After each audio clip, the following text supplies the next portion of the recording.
Assalamualaikum warahmatullahi wabarakatuh. Halo semua, perkenalkan nama saya Mutia Setio Arumi, NIM L100-200-198, mahasiswa Ilmu Komunikasi Universitas Muhammadiyah Surakarta. Pada kesempatan kali ini, izinkan saya untuk menjelaskan materi public speaking kepada teman-teman semua.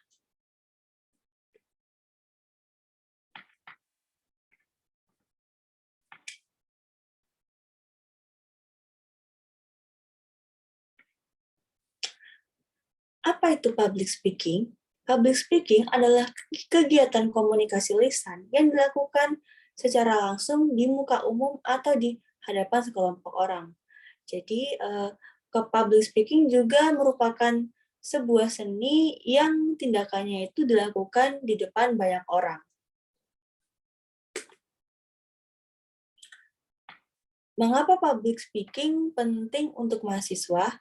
Jadi, mahasiswa itu harus bisa menyampaikan ide dan gagasannya dengan baik agar informasi tersebut dapat diterima dengan mudah oleh pendengar. Untuk itu, public speaking menjadi bekal yang penting bagi mahasiswa dalam menunjang dunia perkuliahan. Selain itu, dengan mempelajari public speaking, mahasiswa diharapkan dapat meningkatkan kepercayaan dirinya. Mahasiswa akan semakin mudah melakukan kegiatan jika memiliki rasa kepercayaan diri. Contohnya, ketika sedang menjalankan presentasi di depan dosen dan teman, presentasi itu akan berjalan lancar ketika kita percaya diri. Maka dari itu, pentingnya public speaking bagi mahasiswa yang mana akan mendatangkan sesuatu yang lebih maksimal. Kemudian, dapat melatih berekspresi di depan umum. Selain itu, mahasiswa akan melatih dirinya untuk berekspresi secara baik, terutama di depan umum. Hal itu juga dapat dikaitkan dengan contoh yang tadi saya sebutkan, di mana ketika kita sedang menjalankan presentasi, ekspresi akan menjadi sorotan yang bakal dilihat oleh audiens kita. Lalu, profesi apa saja sih yang membutuhkan keterampilan public speaking? Yang pertama ada penyiar. Penyiar memiliki peran untuk memandu atau membawakan sebuah acara atau program siaran radio seperti berita, musik, talk show, dan sebagainya. Walaupun penyiar tidak berhadapan langsung dengan pendengarnya, namun penyiar tetap harus berbicara kepada publik. Yang kedua ada presenter. Presenter di sini adalah presenter TV yang menyajikan sebuah siaran di depan umum. Presenter juga merupakan profesi di bidang komunikasi massa yang harus menguasai public speaking. Presenter berbicara di depan khalayak dan ditonton oleh khalayak. Yang ketiga ada Master of Ceremony atau MC. Di sini MC memiliki peran menjadi pembuka dan penutup sebuah acara. Tidak hanya itu, MC juga menyampaikan susunan acara dan pengisi dari atau pembicara dari acara tersebut. MC juga memiliki tugas untuk membangkitkan antusiasme audiens. Biasanya ketika acara berlangsung, audiens merasa bosan dan mengantuk. Nah, di sini MC kemudian menunjukkan keterampilannya dengan mengimprovisasi untuk menarik perhatian dari audiens. Yang keempat ada moderator. Moderator adalah seseorang yang mengatur, memimpin, dan memandu diskusi, debat, dialog, bahkan seminar. Nah, di sini moderator juga memiliki peran menjadi penengah dan mengatur jalannya pembicaraan. Kemampuan public speaking menjadi sangat penting bagi moderator, karena jika pembicaraan atau perbincangan tidak sesuai dengan tema diskusi, moderator di sini akan melakukan improvisasi dan juga memberikan batasan. Yang kelima ada reporter. Reporter yaitu wartawan televisi.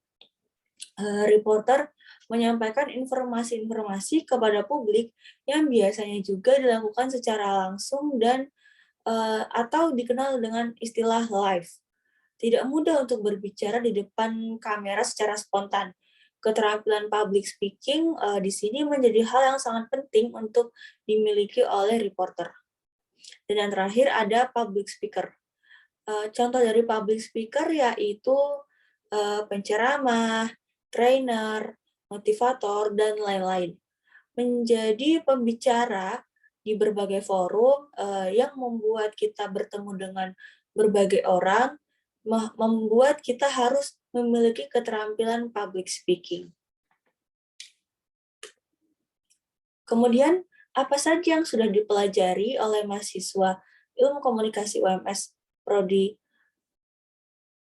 Ilmu Komunikasi? Nah, yang pertama ada teori dasar public speaking. Public speaking menjadi salah satu bentuk proses komunikasi yang merupakan sebuah seni, sebuah tindakan di depan banyak orang.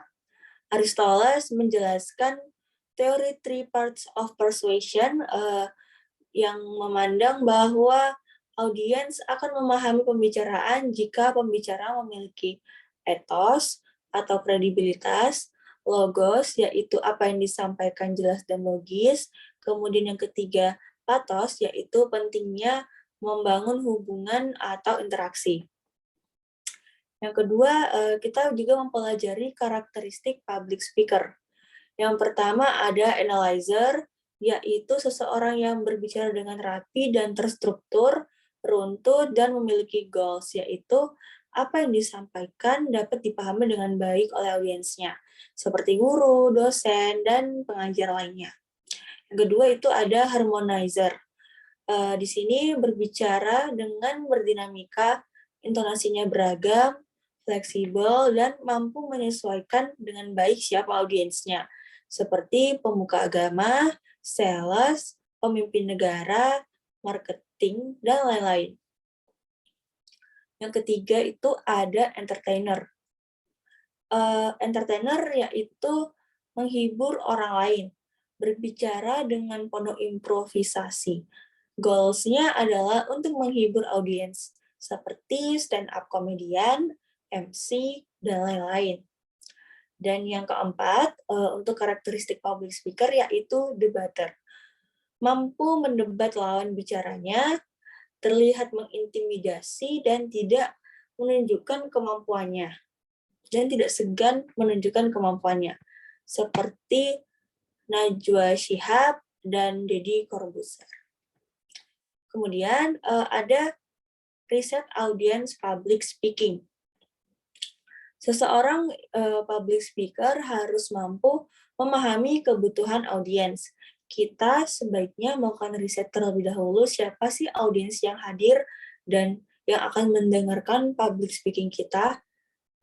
Terdapat 4 aspek yang perlu dilakukan sebelum melakukan public speaking, yaitu riset terhadap domisili atau geografis, kemudian riset terhadap aspek demografis, yang ketiga, riset terhadap aspek psikografis, yaitu mengelompokkan audiens dari nilai-nilai yang mereka anut, kemudian yang terakhir yaitu riset dari segi behavioristik.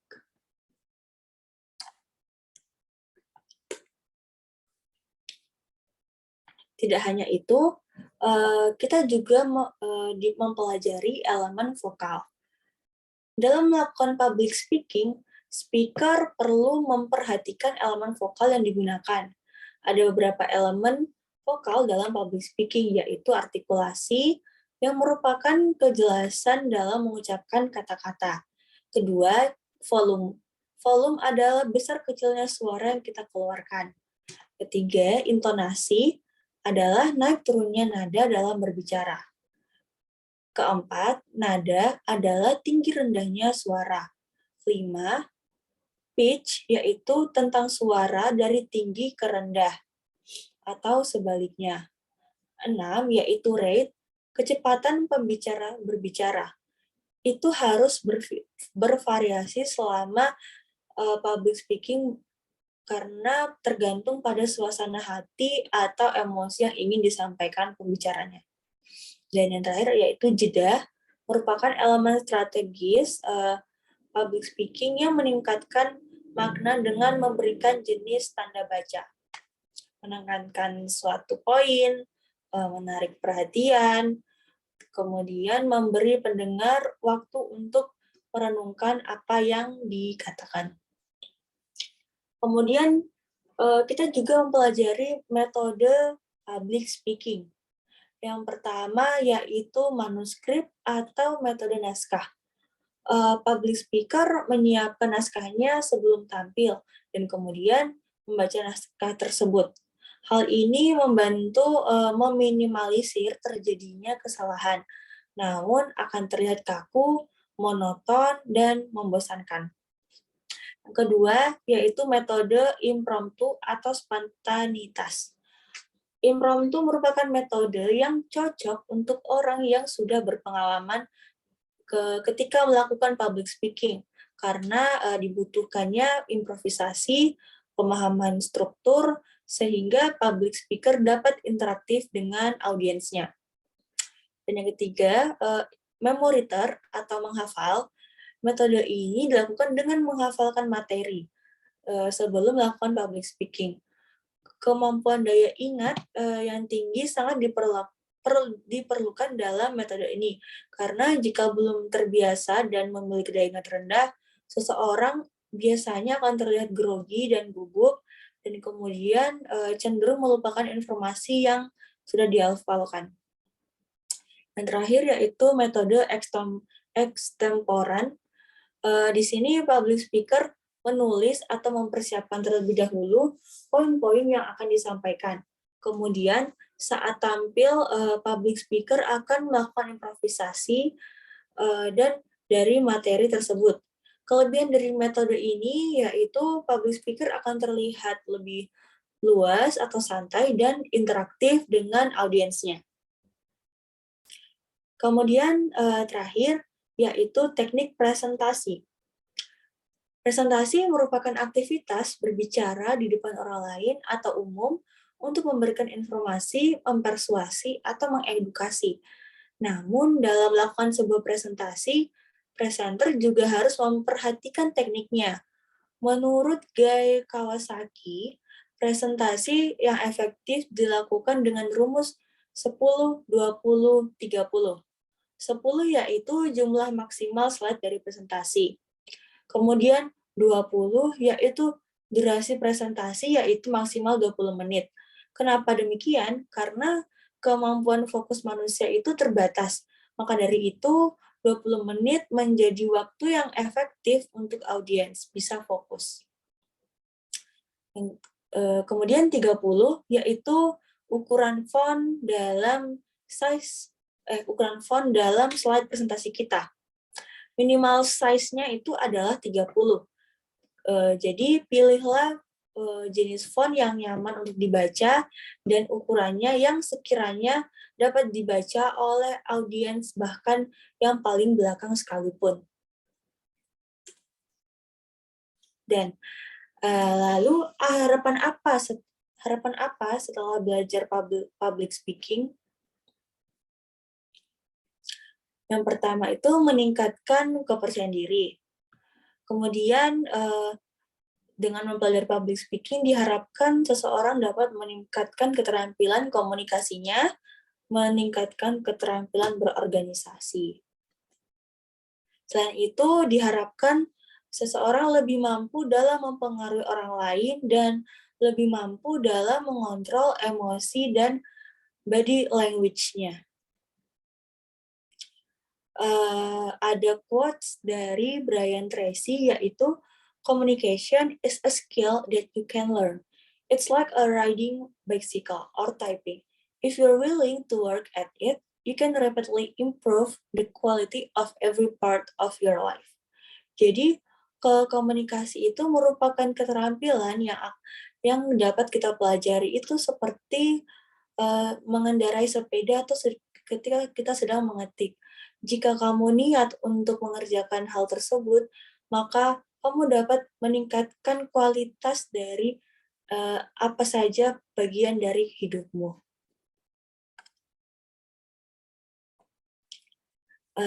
Baik, sekian dari presentasi kali ini. Mohon maaf jika ada kesalahan kata. Saya ucapkan terima kasih. Wassalamualaikum warahmatullahi wabarakatuh.